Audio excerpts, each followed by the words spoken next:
liquid bread. Bumili siya. Para lang may karito siya dito. German bread.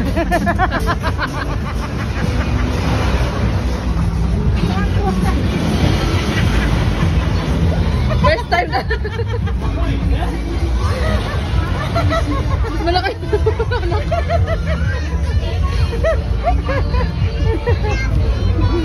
Game. So ayan, binili niya. Binili niya para may pang-reel siya.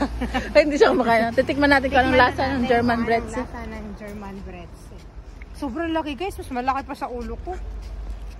Matigas talaga to. Matigas kasi mga German. Pero favorito ng pamangkin ko. Tapos ayun, tingnan mo, yung breads kasi nila dito hindi matamis. Maalat siya. Kasi may asin. Matabang, tapos itong malalaki, maasin to. Yun yung ano. Hindi, matabang siya na matigas na walang lasa. Ganon. Uy. Ayan yung ano nila. Kung sa Paris, merong, ay sa France, merong mga baguette sila. Or croissant. Yan yung sa German naman. Ano to? Nilalagyan na to ng butter, diba? Oo. Yan lang ang kinakain namin. Masarap naman siya, guys. Ayan o. Ano siya? Depende sa may gusto. Depende sa lasa. Depende sa ano. Pag pinay ka, tapos naninibago ka. Actually, kinakain yan. Iniinit yan. Hindi yan kinakain ng ganyan. Ganun? Oo, kaya para mas masarap, iniinit yan. Ba't pinakain mo sa akin ngayon? Gusto mo mag-taste ano? Tinatanggal ko ng asin. Meron kasing walang asin yan. Okay. Pwede mo sabihin.